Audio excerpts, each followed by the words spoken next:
Allora, welcome to Spello. I once wrote an article on Spello and I called it Che Bello. Beautiful gem of an Umbrian medieval hill town. It, like Assisi, is on the western flank of Mount Subasio.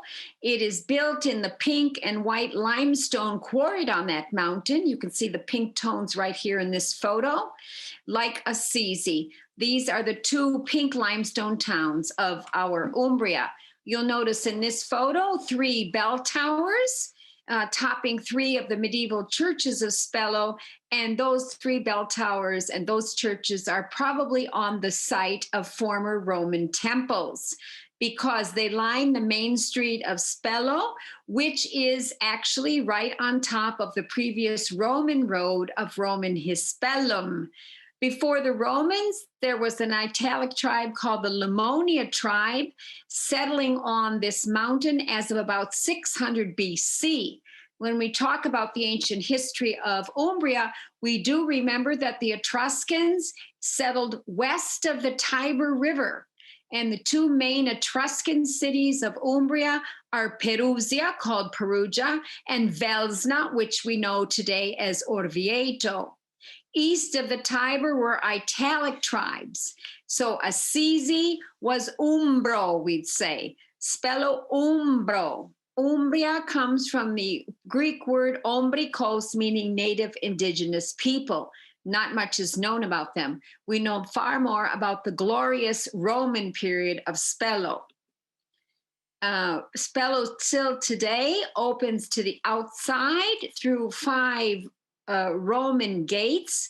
There are more than Roman arches in the walls of medieval Spello, but 5 of them are Roman origin. This one that you see here in the stunning pink limestone is called Porta Urbis, gate to the city, urban, the urban gate, quite simply.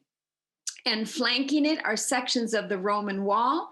Astoundingly, the ancient medieval walls of Spello incorporate over 1 mile of Roman fortification walls. It is one of these cities in Italy with the largest extent of Roman fortification walls. Porta Urbis is also, which is also pictured here, is also called Porta Ventura because right near Porta Urbis, the Roman arch of 100 AD, is the medieval church of San Ventura. It looks old, newer than medieval. In fact, it is. It has been there since the 12th century, roughly, perhaps earlier. It's difficult to know the origins of these buildings. So many are founded on pre-existing Roman sites. But there was significant restoration of this building in the 16th century, 15th and 16th century. San Ventura opened as originally an ospedale, which is a place of hospitality for the pilgrims, because this road here in front of Spello was a connecting road for those coming off the Via Flaminia, Roman consular road of 220 BC, built when the consuls governed the peninsula of Italy. This is pre-Caesar time, 220 BC. The consul was Caius Flaminius, and he built the Via Flaminia. He had it built connecting Rome to the port cities on the Adriatic. The Via Flaminia would end today in present-day city of Rimini. And it did pass Spoletium, which you know is Spoleto, Fulginium, Foligno, which is very close to Spello, maybe about 8 or 9 kilometers away. And it was a glorious city in the Roman times. Hispellum was called Colonia Julia, an appellation given to it by Julius Caesar. And you can see on this medieval gate here, this is a medieval arch, this inscription, Spello Splendidissima Colonia Julia, because Augustus Caesar will declare it not just Colonia Julia, but Splendidissima Colonia Julia, as thanks to the city of Hispellum. They assisted him in defeating enemies who had attacked the city of Perusia in the 1st century BC. And the Spellani call this beautiful city gate il portanaccio, the big old ugly gate, saying that it's certainly not as beautiful as our Roman arches. And you notice here the perforations along the top. That is where the scaffolding was set in when they constructed this gate. If you go in through the portanaccio, you quickly come to one of the main piazzas in Lower Hispellum, or Spello today. Hispellum for the Romans, Hispellum for the Italic tribe who lived here.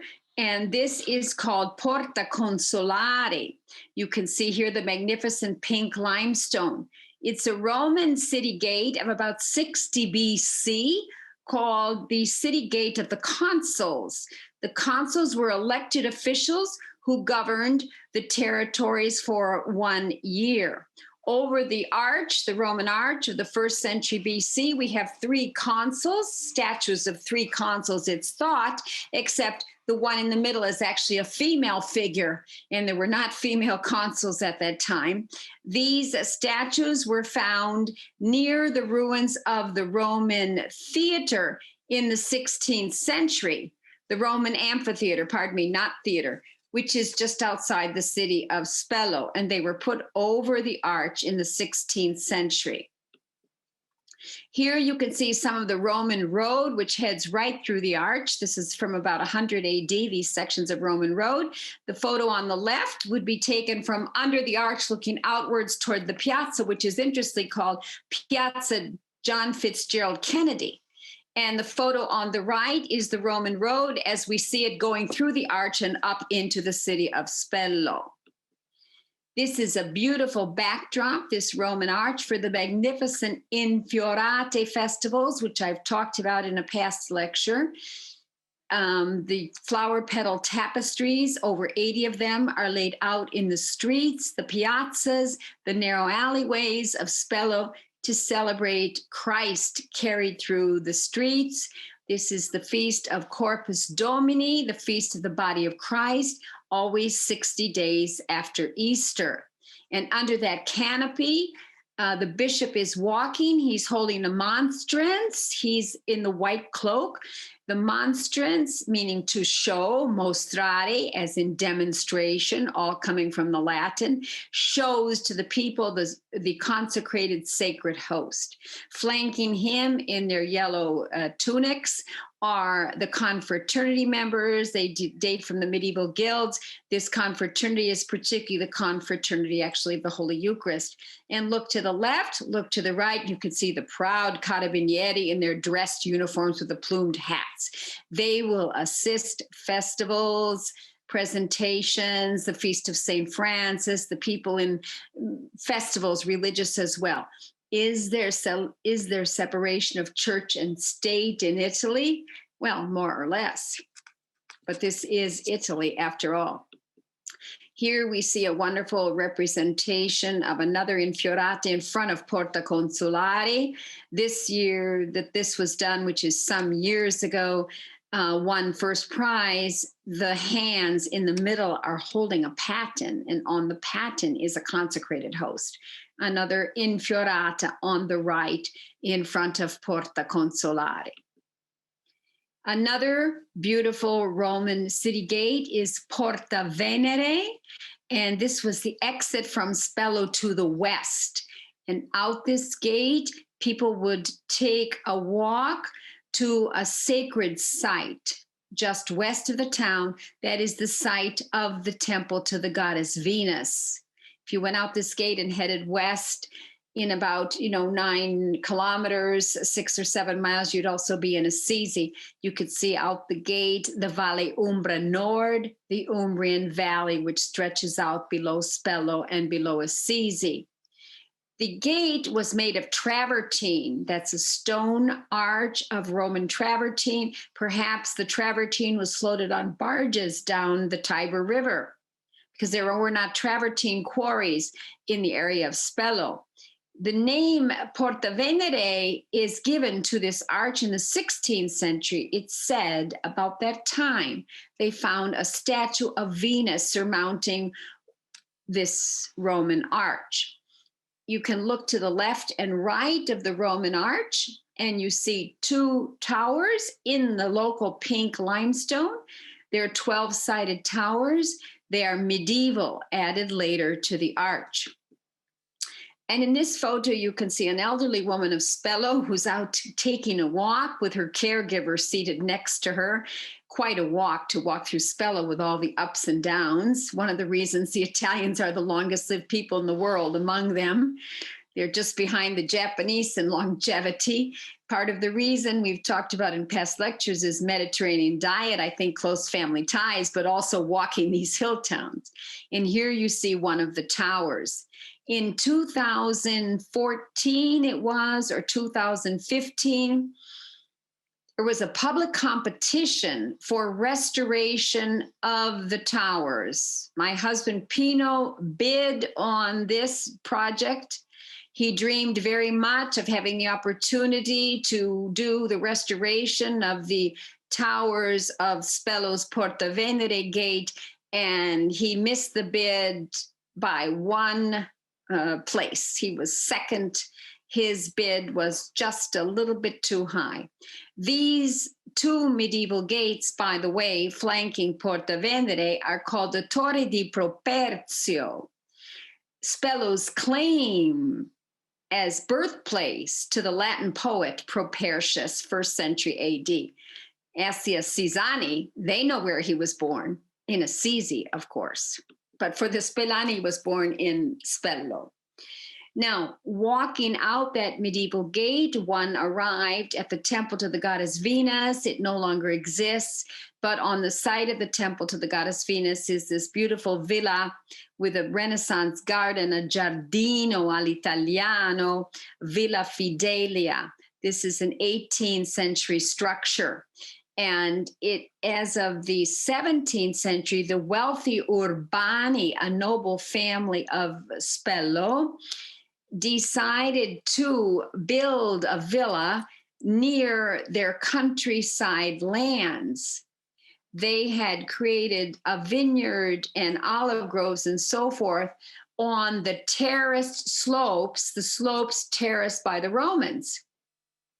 And they have a villa there as of the 17th century. And then it becomes sort of in fashion for wealthy Italians in the cities to move to the countryside, to a country estate outside of the cities. This here is the Urbani urban palace. And this is in Spello. Some of you who've toured Spello with me will usually pop in this side street to have a look at this beautiful wooden loggia of the 17th century. It's very unusual in a medieval town to still have any structures in wood. They can be destroyed during attacks by warring city-states, destroyed by fire, and so forth. Behind the wooden loggia is the Urbani Palace of the Urbani family of Spello. And going back now to Villa Fidelia, this is a side view of the 18th century palace built on the site of the Urbani Palace, because the palace will pass on to other families. And as of the 18th century, a noblewoman from Genoa will be here. This will be her home, Donna Teresa Pamphili. And it's said that on a trip through Umbria, trying to mend her broken heart over a failed marriage, she fell in love with the countryside around Spello, and this is where she will live, build the villa, oversee the extension of the beautiful Giardino all'Italiano. And then the villa will pass to the Piermarini family. The relative, one of the relatives of the Piermarini family is the great architect who built Teatro della Scala in Milan, and he will also do work on this villa. The villa now is a property of the region of Umbria, and there's a museum in here, and in the gardens in the summer, they have beautiful theatrical manifestations or shows. One year, Pino and I saw the La Traviata in the garden of Villa Fidelia, a beautiful production. Just across the road and down a bit towards Spello are the ruins of the Roman amphitheater of the 1st century after Christ. It was a magnificent amphitheater. Hispellum is an important Roman city at this point. It is said that the amphitheater was one of the greatest in the empire. It could accommodate 16,000 people. An interesting little tidbit here. When I studied in Rome in 1968-69 as a junior abroad student through Santa Clara, this was through the Loyola Chicago Rome program, across the hall from where I lived in the girls' dorms was a lovely family, the Fabiani family. Fulvia Fabiani became a great friend with her husband, Giancarlo, and I'm still in touch with her 2 grown children. Fulvia is no longer with us. And over the years, she did extensive work with the Ministry of Fine Arts, the Beni Culturali, the artistic heritage of Italy. She became the assistant to the Minister of the Artistic Heritage and Cultural Heritage of Italy. And after we moved to Umbria, I remember one time in a conversation saying to her simply, the amphitheater of Spello, Fulvia, overgrown, when will it ever be restored? Will there ever be funding? And she explained to me that it is a very difficult decision for her whole department to decide on where the funds go to restore all the artistic treasures of Italy. That I believe here we have only over 60% of the world's visual art. And she said restoration must be, above all, for paintings, frescoes, architecture, which is in imminent danger. She said, Anne, the amphitheater of Spello is protected, covered over with grass, and it may be that way for a long time. What did it look like? Here's a little hint. This is a 16th century fresco by Federico Zuccari, which is in the Palazzo Comunale, the city hall of Spello. And it is already in ruin by the 16th century, but we can still see this double loggia, which surrounded the amphitheater. And it is said, archaeologists feel that unfortunately a lot of these Roman buildings we know were sometimes used almost as quarries. You know, the old saying, what the barbarians didn't do to Rome, the Barbarinis did, using the Colosseum, they say sometimes as a quarry. Also in Spello, it's thought that maybe some of the stone was used on the San Claudio church of the 12th century, which is really just across the road.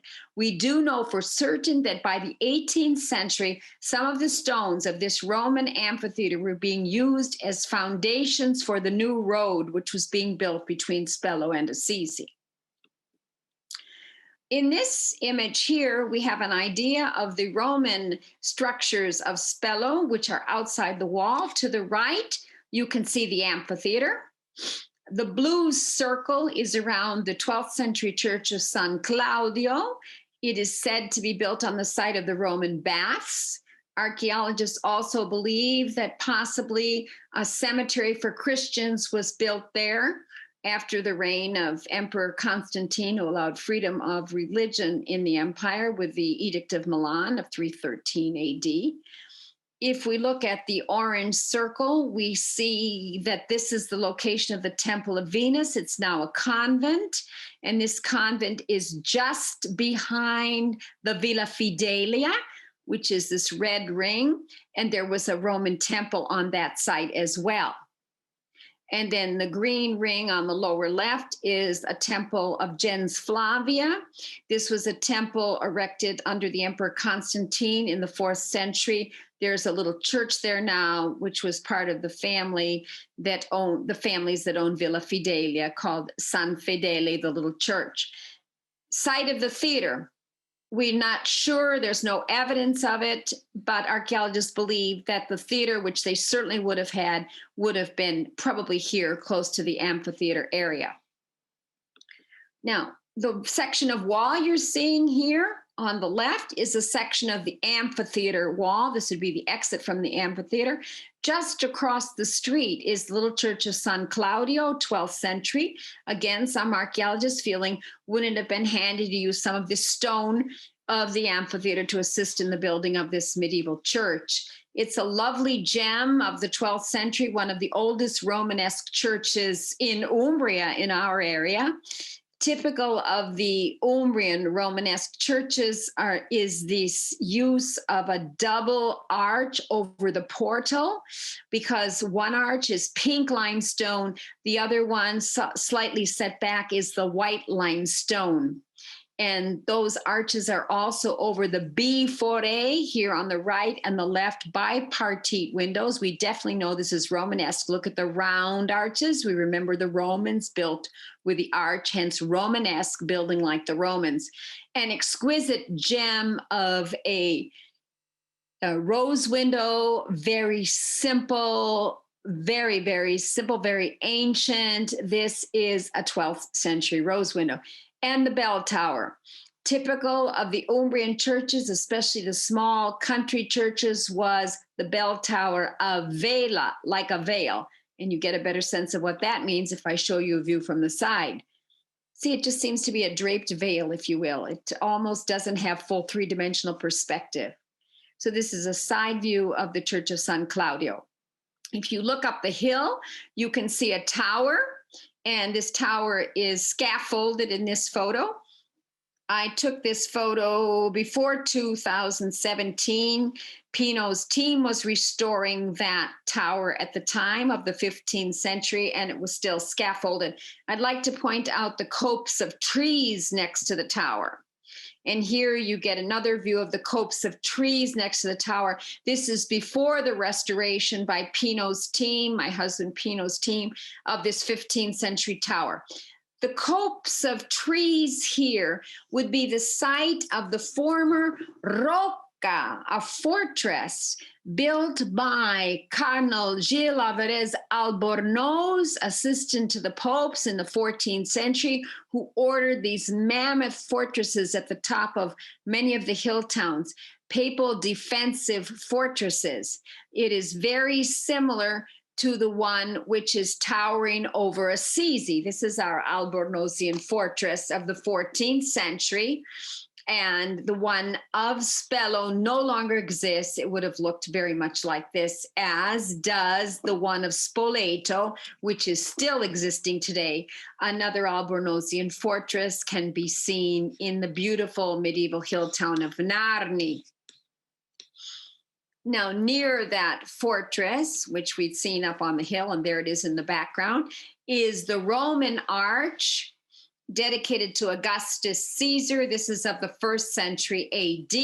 Here we see the Roman arch, and those heading out the Roman arch would have headed up the hill to Mount Subasio, which backdrops Assisi and Spello, 1,200 meters above sea level. Spello, we know from my past talks on olive oil, is famous for its exquisite olive oil and the olive cultivation around the town. If you look on the hillside here, just under the arch, these are all olive trees carpeting the lower flanks of Mount Subasio.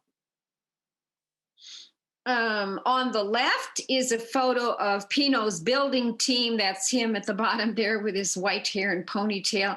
They're erecting the scaffolding for the restoration of this tower. And on the right, you can see Pino, and most of the scaffolding cover around it has been set up. This is necessary, of course, during restoration so that no building material can fall down, do harm to anyone or to adjacent buildings. The tower is called the Tower of San Seberino. This is it prior to restoration because it is adjacent to a church right here. Origins of the church are as early as the 6th century, but the present day church is about 15th century, dedicated to San Seberino, 15th century, a holy personage. I think he lived in the 5th century AD. And this is the magnificent tower after restoration by Pino. This photo was taken actually by his group of workers, and you can see the date, August 3rd. No, excuse me. Yes, August 3rd, 2017. So restoration is complete on the tower. When we talk about the Roman treasures of Spello, of course, we must talk about the stunning mosaics, which came out by accident in 2005. And any of you who were in Spello before 2018 have to come back because now you can see the Villa dei Mosaici di Spello, the Villa of the Mosaics of Spello, which opened to the public in 2018, March, after years of restoration. Now, if you look back behind the villa, you can see this Mediterranean pine tree. By the way, that's the tree with the pine cones, whose cones have the pine nuts in them. The pinoli are in this tree. If you went left here, you'd be right at Porta Consolari. Right behind this building was a parking lot. And in 2005, they're going to increase the sign of the parking lot. But they're digging away, and the workers building the parking lot understand right away that something precious is below the earth, about 10 centimeters below, and they're finding tidbits of mosaics. This is the first section which will appear. Word goes out to the director of restoration in Perugia. She comes over at once. Her name was Maria Rosa Salvatore, I believe. She comes at once. She understands immediately the importance of what is coming out of this dirt where there was to be a parking lot. She gets in touch with city authorities, and she realizes she has a little dilemma here. The parking lot, which the spellani so want and so need, is not going to continue to be made.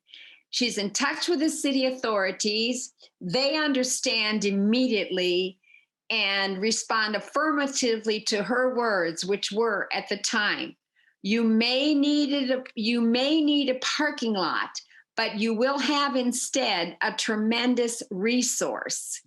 And instead of a parking lot, this is what they have today. 500 square meters of stunning mosaics of a Roman villa. From what period? We think there was probably a structure here as of the early 1st century BC, but the work on the villa will continue and reach its magnificence in the 2nd, 3rd century AD. The villa of whom we do not know, a noble, wealthy Roman citizen who realized that building a country villa adjacent to the city walls of Hispellum was exactly what he wished to have. Here we see some of the young workers working on the restoration of the villa, which went on from the year 2005 to 2018. Absolutely extraordinary. This figure is in the triclinium. We'll talk about the triclinium in a minute. And this probably represents the month of summer. He's holding shafts of wheat in his hands, holding the scythe. And the cutting of the ribbon by the mayor of Spello at the time. On his left is Katia Marini, who was the president of the region of Umbria. This is the day of emotion for the Spellani. And not only on the right is, I believe, the direction of the artistic heritage of Umbria. And inside the Villa dei Mosaici on that day, the Infioratori, the group of the flower petal carpet creators, had created a beautiful infiorata, a flower petal tapestry emulating the mosaic. And on the left, we have a Roman consul. This symbol here, this flower, is the symbol of the group of infioratori, those who create the flower tapestries of Spello for the Feast of Corpus Domini. This is an image from a mosaic. A servant will be pouring wine for his master. And in the back, we have the creation of the Roman city gate, Porta Venere. I'd like to read what was said by Guglielmo Sorci at the time of the inauguration of the Villa of the Mosaics in Spello. And he shared the sentiments of all his collaborators on that day, those who'd made together the flower petal tapestry. He said, "We feel very tied to the history of the villa, for as creators of the flower petal tapestries, we share in the patience needed by those who created the mosaics so many years ago. that same patience with which the infioratori adorn with petals and flowers the huge tapestries which trace our streets of Spello on the feast of Corpus Domini. Now, in this image, we've encircled here with a red circle, probably the image of summer. In the blue circle, probably the image of spring. The green circle contains the image of that was portrayed in the flower petal mosaic of the servant pouring wine for his master. This magnificent room here was the triclinium. It was the dining area of the villa. So on three sides, guests reclined on their couches, and they all were facing the beautiful floor mosaic of this exquisite villa. Here we see the images of springtime and summer, the pouring of the wine,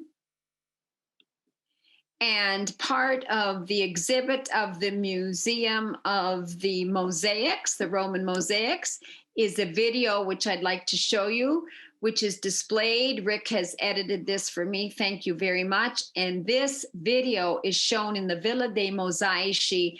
It is a recreation of the villa, the Roman villa where these mosaics were.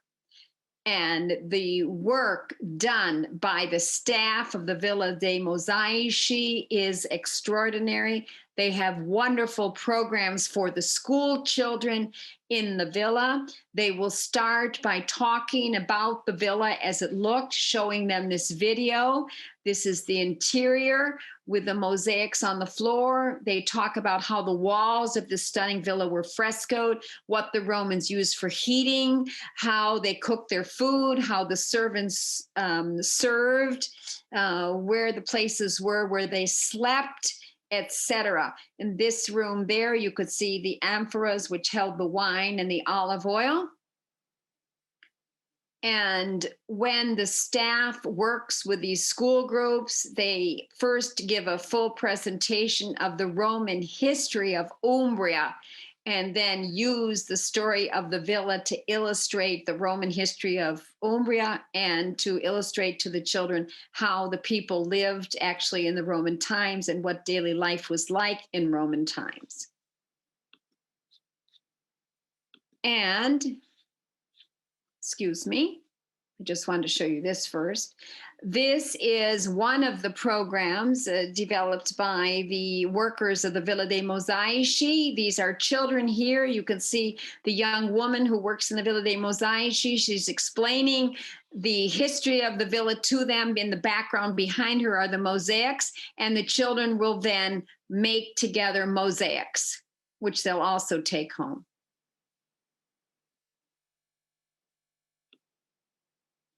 Here I am at the villa with a friend, Michelle, and I think this was almost after the first week after they opened it. When I first went to that Villa dei Mosaici, I think I went back 3 times the first week that I saw it. And here you can see again the mosaics, and up here on the wall you see this is the video that is showing you what this room looked like during the Roman times. It was a stunning villa.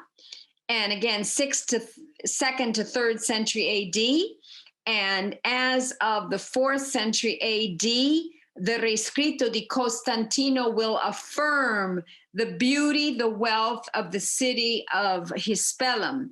The Rescrito di Costantino is a decree issued by Constantine the Emperor in the 4th century AD with his sons. This is in a marble slab. It's now in the City Hall of Spello on the 2nd floor. You have to get permission to see it. It's inscribed in marble. The Rescrito di Costantino is a decree which basically says that Spello is the most noble and worthy and beautiful city. And as a result, Constantine will respond with pleasure to the requests of the people of Hispellum, and he does. They have made 3 requests. One is that his name is given to their city, and Hispellum will then become Flavs Constans. Another is that they may have a temple with his name on it, and that is when the temple Gens Flavis is constructed. And we saw it in the map of Spello. It's probably where in the map of the Roman area, it's probably where the Church of San Fedele is. With the temple of Gens Flavis, what is Constantino doing? He's actually accomplishing divinization of his own people. And they also ask that for the special sacred rites every year, when an appointed priest was sent from Hispellum to Volsini, which is where Bolsena is today, west of Orvieto, that Hispellum can now have these festivities on their own and their own priest presiding.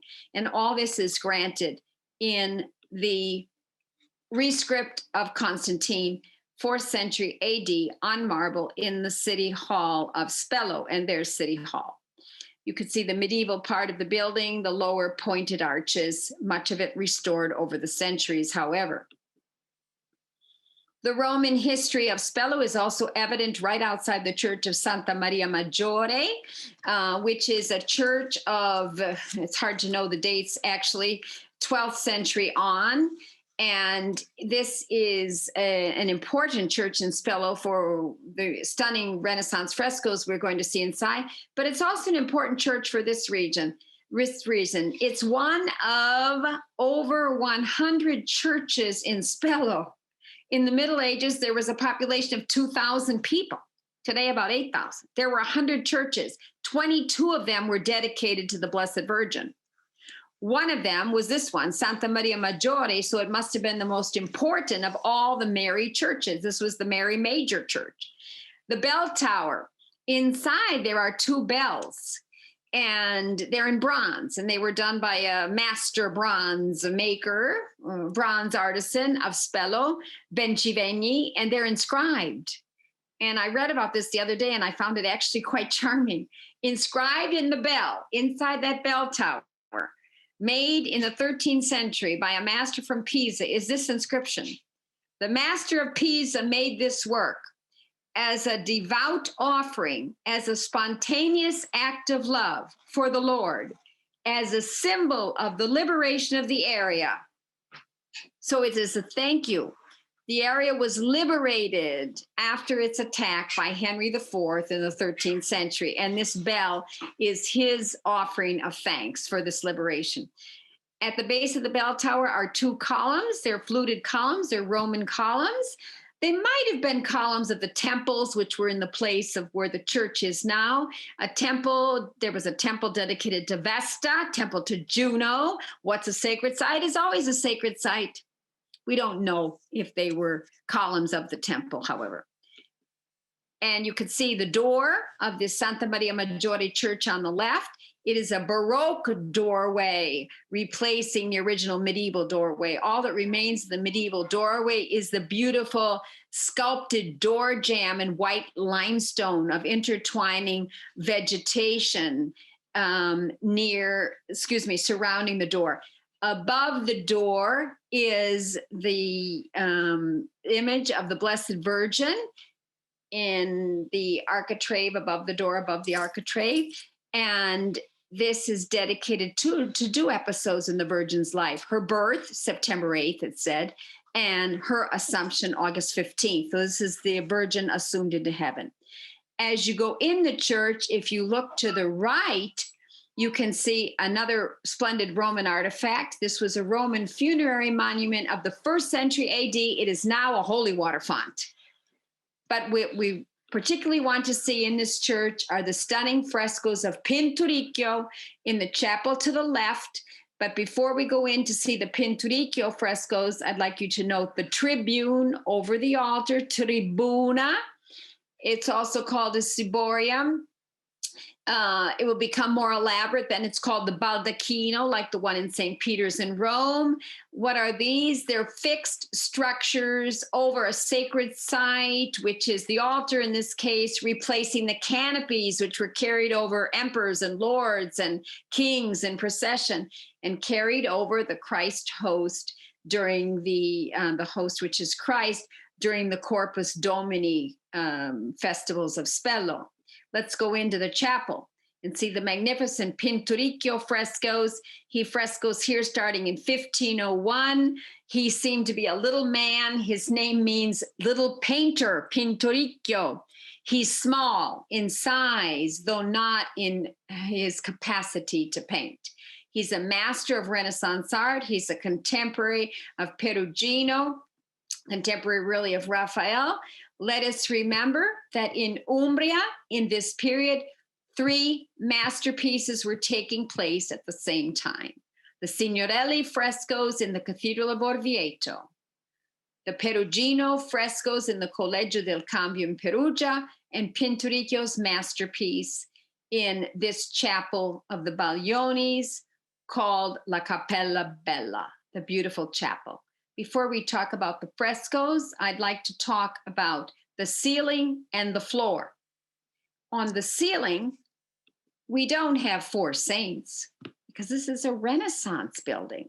Renaissance is the unity, the collaboration, the unification of the spiritual world and the classical world. So on the ceiling are not 4 saints, but 4 sibyls, the prophetesses who interpreted the will of the gods for the Greeks and then the Romans. So 4 sibyls on the ceiling. And look at the bands uniting the 4 sibyls, the red. This is grotesque motif. And you'll be familiar with the grotesque motif if you were able to hear my lecture on the street art of Assisi. Grotesque, coming from giving us the word grotesque, but coming from the word out of a grotto, because when the Romans were discovering the Villa Nero, which was underground, had been covered over by centuries of rubble and so forth, the local painters and painters from afar, such as Pinturico, Perugino, all went to see the ceilings of the painted grottos. One of them was Pinturico. And it wasn't a grotto at all, but it was the Golden House of Nero. So they started to imitate the designs on the walls, the ceilings, and the floor. Also, the floor of the Cappella Bella is grotesque motif.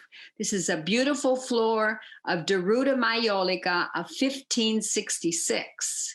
And at one time, it was under the main altar, and then it was moved, and now it's on the floor of this beautiful Cappella Bella.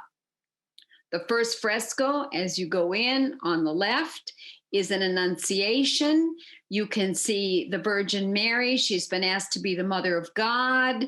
She has her hand on the Bible. You can read the text because Pinturico was not only an astounding artist, he was a master of the work of the miniaturists. He illustrated medieval manuscripts. He has extraordinary attention to detail.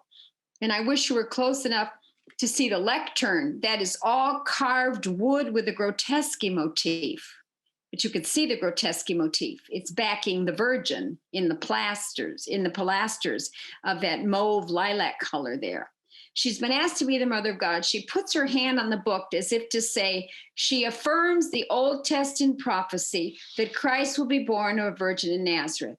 But her other hand is pulled back. She's almost hesitating, as if to say, does it have to be me? Can I do this? Notice she's wearing the colors of nobility, red and blue. God the Father is blessing her. His fingers are in the gesture of blessing. The dove swoops down to her, symbol of divine inspiration. To the left of her is the angel Gabriel, and he is giving her the gesture of blessing as he holds up the lily, symbol of purity. What a Renaissance young man he is. Look at the money pouch on his elbow hanging off. And look at the details that Pinturico gives us, that filigree design on the shoulder of his vestments, on the collar of his tunic. There's even a brooch at his neck. And the beautiful wings, the angel's wings, they are peacock feathers, symbol of resurrection. And here we have the Virgin, and behind her, the city of Spello out the gate. Extraordinary attention to detail here. See, this is the inscription in the Bible.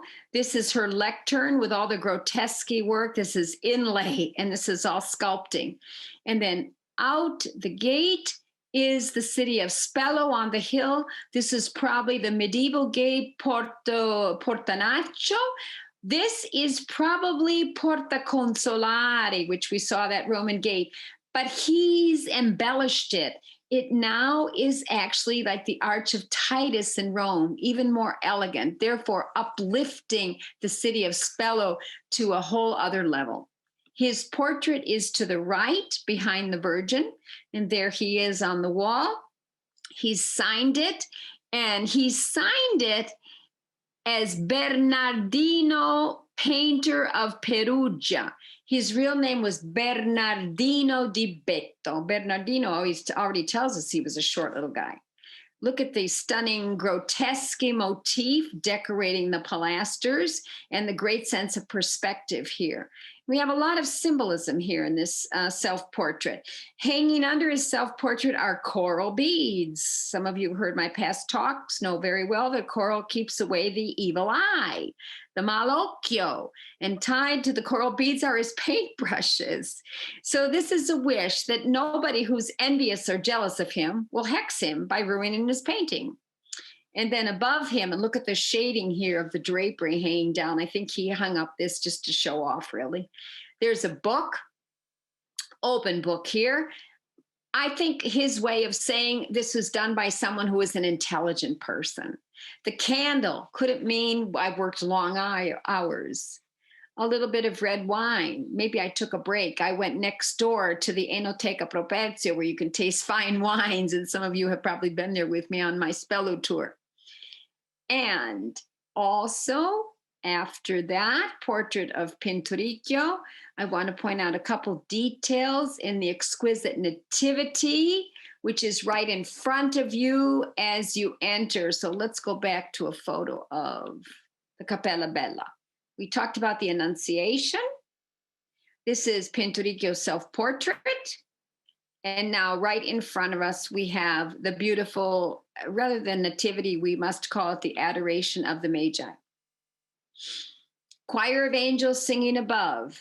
The baby Jesus on the ground, typical of the Umbrian school of the nativity, not in a manger, but on the ground. I think this light filtering in on the hay is just Pinturico showing off for us, if you will.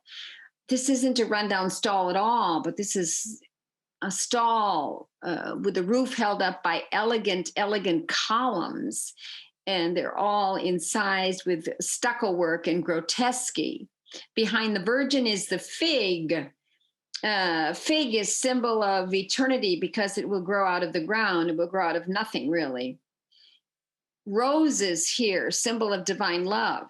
The lily, symbol of purity. So with art, these people are teaching us, and they're teaching the observer so many truths, so much learning. This I wanted to mention, the light right up here. This is really an intense light. And it is said that the light represents the light, the hope that Christ will bring to the world with his birth.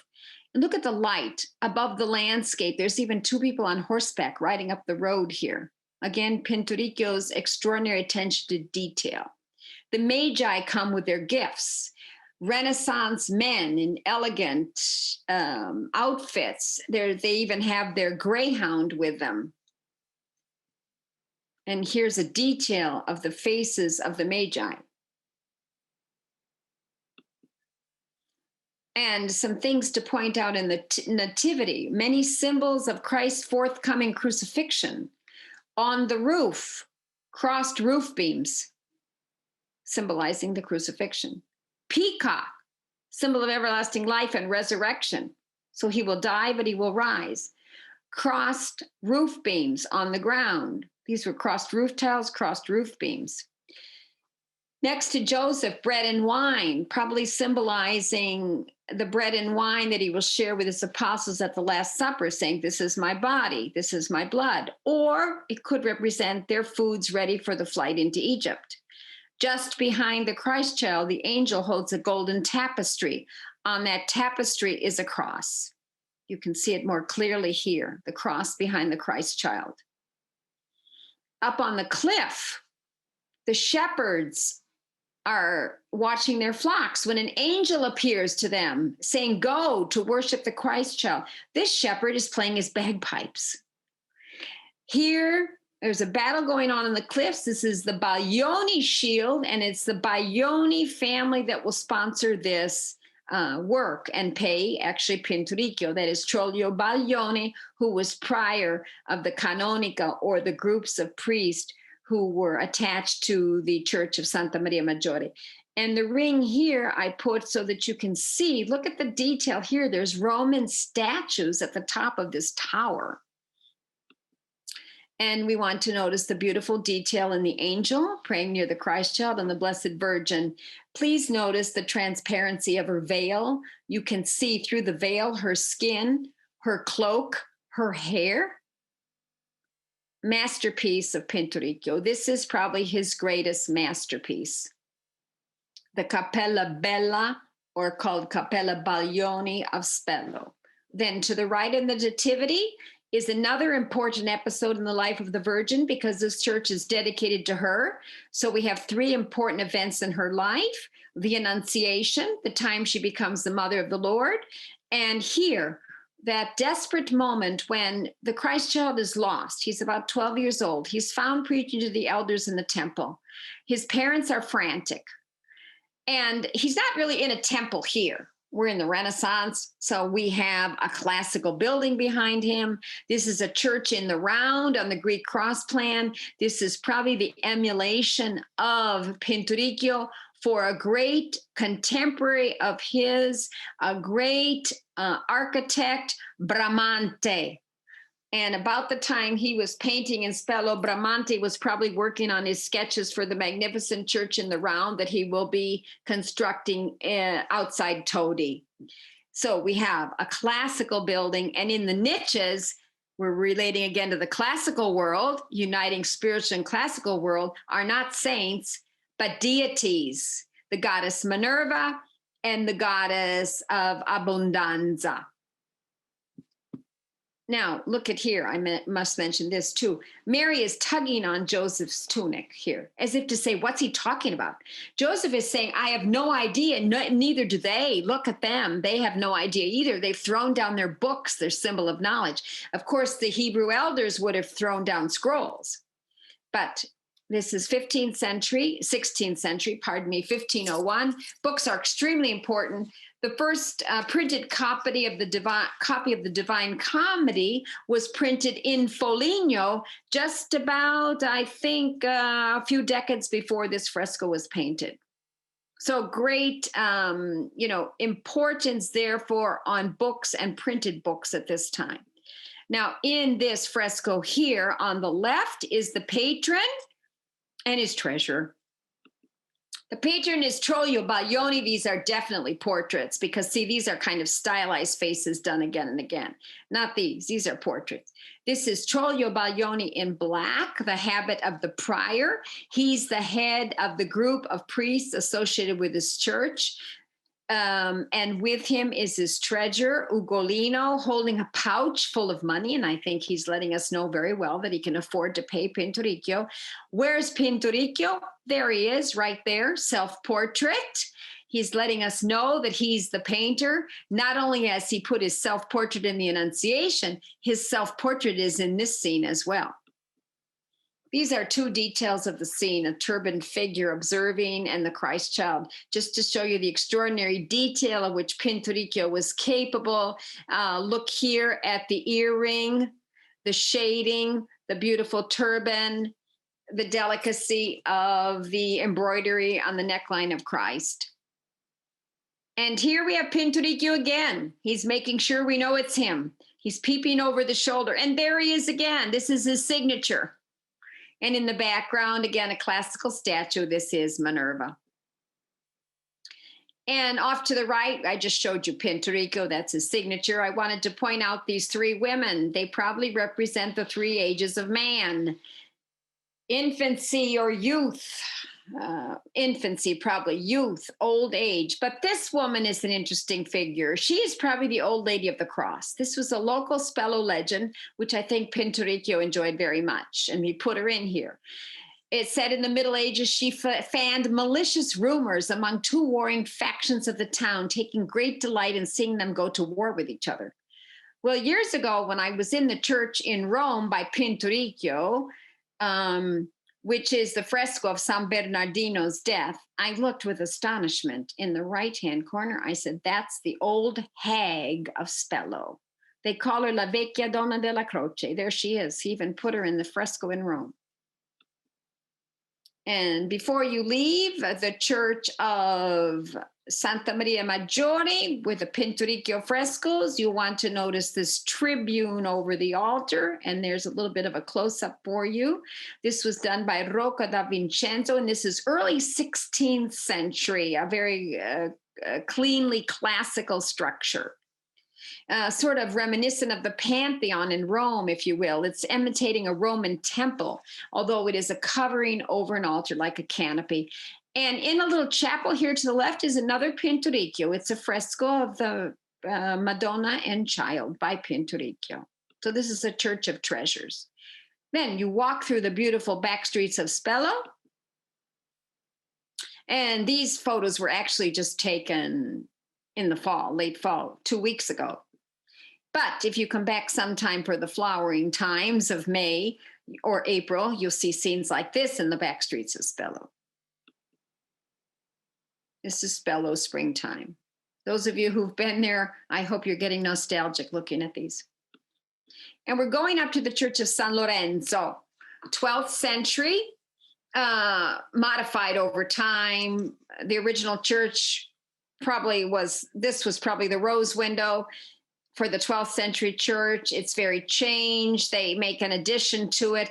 Fortunately, what remains is the little gem right here. And this is it. On the right, two crosses. Longobard. The Longobards came down from the north and ruled the Duchy of Spoleto, 6th to 8th century AD. These crosses are probably about 8th century AD. Architecture, the style, very Longobardo, Lombard. Let's go in the door. And we see the symbol on the door of St. Lawrence. He was a martyr. It said he was roasted on the grill. I believe he was a 4th century martyr. And the olive trees, and we learned about this in our lecture on the history of the olive tree and olives. The olive tree was the crown of emperors, also the crown of martyrs, of saints. Enter the church, and directly in front of you, up the nave, is a beautiful baldacchino. This is it here on the left. This canopy, this is a Baroque canopy of the 17th century, actually done by artists just about 30 years after Bernini inspired them with this baldacchino, which is over the altar of St. Peter's in Rome. This will come just a few decades after. Bernini's is in bronze. This, by local artisans of Umbria, is wood, then gilded. It's towering over a very simple altar. Roman again. This is a Roman travertine piece of column. And we see, as we can see, the Roman traces of Hispellum are everywhere. You just have to keep your eyes open to look for them. Excuse me. Behind this altar are the beautiful choir stalls, inlay done in the 17th century. There are 12 different sections said representing the 12 apostles. And this is where the priests could sit and sing their offices. Some of the scenes are also of buildings of Spello. This one here on the left is Santa Maria Maggiore, when it had the portico in front of it. It had a portico until, I believe, the 16th century. There are saints as well. Palm is a symbol of martyrs. This is a martyr saint. We don't know which. If it were St. Lucy, she'd have her eyes on a plate because her eyes were plucked out. If it were St. Agnes, she'd have her breasts on a plate. This saint has no particular iconographic symbol. So all I can tell you is she's a martyr because she's holding a palm, symbol of the martyr. This will be St. Lawrence on the right. He is the patron saint of the church. And in the 12th century, The Spellani declare him to be co-patron saint along with San Fidelis because it is said that due to his intervention, they were able to resist and live out the siege of Henry IV.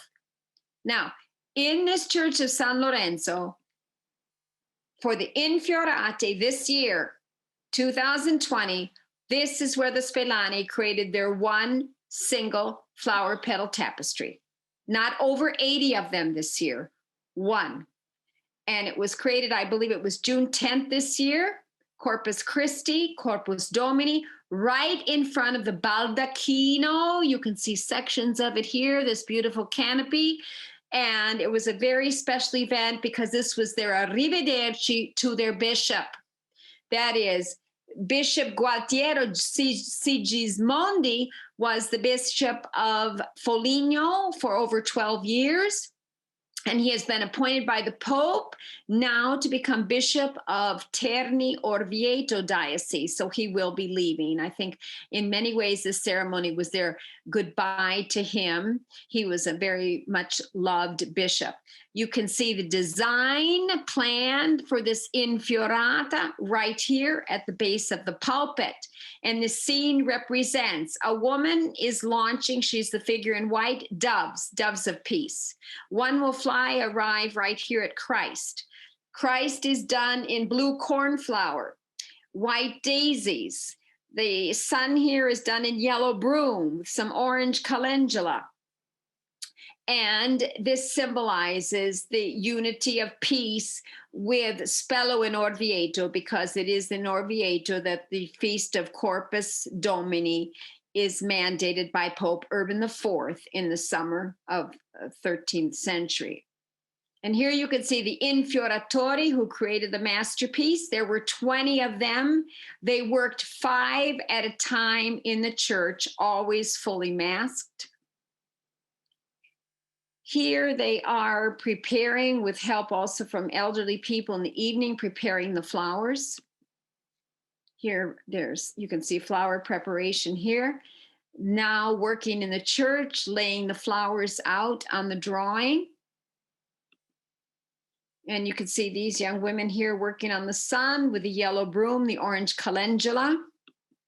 Now working on the face of Christ. The man on the right is forming the dove of peace flying to Christ with the daisies, ground daisies probably. And here we see work finishing up. And then at the end of the Mass, the bishop walked over the Infiorate, because during the feast of Corpus Domini, only the bishop carrying the host will walk over the tapestry. The confraternity members walk around it as these people are here. And in front of the church on the feast of Corpus Christi, passing the procession, Corpus Domini, here's the priest carrying the host. He walks over the flower petal tapestry. The confraternity members walk next to it as much as possible. They try not to walk on it. Before you leave the church of San Lorenzo, you'll want to see the fresco of San Bernardino of Siena, because he preached the Lenten Mass here in 1438, I believe it was. And this tells you the whole story. And I'm just imitating San Bernardino. I always say to people in my tours, you can always recognize him in an image because he was bald and he was toothless. So he's the Franciscan with the sunken cheeks, San Bernardo of Siena. Now, when you leave the church of San Lorenzo, do stop in to see the wonder that's now in the Pinacoteca, the Civic Picture Gallery. This is the Canon's Palace, the Palazzo Canonico. Those were the clergy who administered the affairs, the needs of the people of the Church of St. Mary Major, which is right next door to this. Stolen art has returned. This triptych dates from the 15th century. The artist is called the Maestro dell'Assunta di Amelia, the master of the Assumption of Amelia. And the panel inside, the center panel of the Madonna and Child, is now a black and white photograph, because it is a photograph of what the image looked like before 1970 when it was stolen. It was stolen. The art thieves completely changed it and modified it so it would be unrecognizable and therefore ready for the art market. So this is that Madonna child before the theft in 1970. And what did they do? They eliminated the background. They eliminated the throne. They eliminated the halos. They changed the garments of the Virgin. And this was found in the year 2004 and returned to Spello.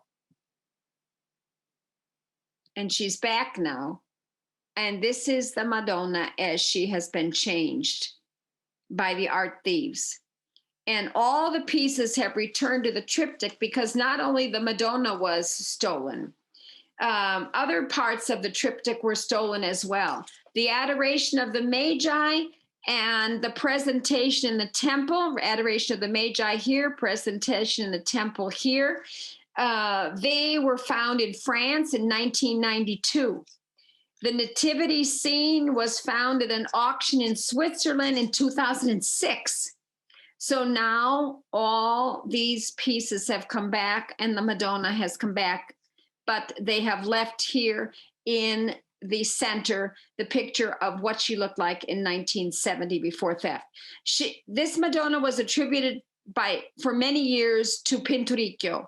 Now it's thought that most likely the original before she was stolen was a student of Pinturico called Luigi, and he was from Assisi, and he was called L'Ingegno, the genius. Now, just to conclude, I'd like you to meet Brother Paul, and we'll say hello to Brother Paul. For those of you who've met him before, this is a little bit of nostalgia. We walked to the St. Andrew Church. We're going into the parking lot, though, behind the St. Andrew Church, because to the left of the parking lot are the remains of the Roman Forum. In we go to the Sant'Andrea Church, much restored. It was 12th century. This is a Franciscan church. And the interior you can see is no longer medieval, greatly restored over the years. Over the altar is a beautiful crucifix. However, this is 14th century, attributed to have been done by a follower of Giotto. We can tell we're in a Franciscan church, for kissing the feet of the Christ figure is Francis himself, Francis of Assisi. Now we're at the altar here. Here's the famous crucifix of the 14th century. And opposite the altar is another Pinturico right here. And let me show it to you. This is Pinturico's Madonna enthroned with saints. And since we're in a Franciscan church, it's appropriate that we have Franciscan saints. First of all, we have St. Andrew Apostle. And because we're in the Church of Sant'Andrea. Here we have also St. Lawrence. He was patron saint of Perugia, roasted on the grill, the martyr, because this church is also very much associated with the Church of St. Lawrence. Here we have Francis of Assisi, and to the left of the Madonna, another important Franciscan saint, St. Louis of Toulouse. He was the son of a King Charles who, in order to be released from captivity in Sicily, gave up his 3 sons as hostages. They were taken to Spain where they were raised, and they were raised in a Franciscan monastery. Louis became very, very attached to the whole Franciscan way of life. He was to be heir to the throne because one of his brothers died, and the brother older than him died. He refused the throne to follow the Franciscan life. He becomes the Bishop of Toulouse, and it is his brother, Robert, who will become king of the Angevin dynasty. So we hear of St. Louis. Now, this fresco, this is an oil painting, not a fresco. This was all done by Pinturico, but he did it in Siena. He was there on a commission. And he did it, set it all out in Siena, and the actual painting was done by one of his followers, Eusebio da Giorgio. Now, the fact that he was in Siena is indicative here, and he makes it very clear There's John the Baptist. He's seated at the foot of the Blessed Virgin. He's writing out the panel here, the banner, which will say Ecce l'uomo. Here comes the Lamb of God. He's the preceder of the Lamb of God. But this letter here it's a letter to Pinturico. And it is from the Bishop of Orvieto, Gentile da Bayonne, telling him he's urgently wanted in Siena by Pandolfi, who's asked him to paint there. So basically, he's saying, this is my excuse for not finishing it myself. This is my justification. One time when I was in front of, many years ago, this painting, talking about it to my tour guests, a friar opened the door. Brother Paul. Inspirational, the treasure of Spello, heavy wooden oak door. He listened to, I think, a walnut door, perhaps. The sacristies behind him. He listened to me speak. And then he just asked me, would I like to come in and see the monastery? And so we went in, he toured us the monastery. It's no longer occupied. There's no longer a community there. It's in great need of restoration. He was the single Franciscan staying there, and he was the custodian of the church and monastery. And here he is in the sacristy behind him. All the vestments at one time were there. And he's showing us how he makes his rosaries. He grows this plant in his garden out back. The seeds are called, he says, tears of Job. On wires, he strings these seeds into rosaries. He makes rosaries, which also you could buy if you wanted to make an offering to the church. And not only does he make rosaries, but he does some quite astounding sculptures. This humble little friar who's the son of farm people from Molise area. And he made these amazing sculptures. These are out of iron nails. Look at this crucifixion here. This one he calls Silencio. A man is sitting here with a bowed head. He says, and we have to be quiet when he touches it. It creates this beautiful vibration. And he says, we must be silent to listen to what the Lord wants from us. He calls this silencio. And here he is in front of another of his sculptures. These are all iron, forged in iron with iron nails. Here there is the Lord. Here he is near one of his crucifixes. And then every year, after the flower petal tapestries are finished in front of the church and the procession is walked over them, he goes out in the street, he sweeps up the flowers, they're all moved all over the place now, puts them into little jars because he will use them to glue onto these plywood structures to create his own infiorata. And the following year, for the Feast of Corpus Christi, there will be one of his vertical infiorate standing in front of the Church of Sant'Andrea. These are some of his vertical infiorati. When we used to visit him, they were around the monastery and around the sacristy. I think there's only there are about 15 of them done.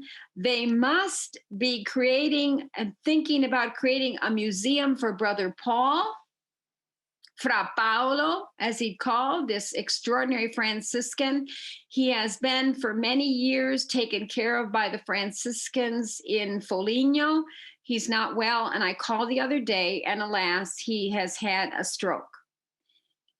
And he's spoon-fed now. He's 91 years old, and I just asked the friar that I talked to, Brother Alessandro, I said, could you just please give him a message? Because I haven't been in touch for years, and I'm very sorry for that. My message was only that Anna the Americana from Assisi and the many people who've been to visit you with me wish you all the best and wish you pace e bene, the Franciscan greeting for peace and good. And this is the only photo I have with Brother Paul, taken many years ago in front of one of his vertical infiorati. These are all flowers glued on plywood, which will be in front of the church every year when the procession passes. And after the procession passes, he will go out and collect all the flowers and use them the next year.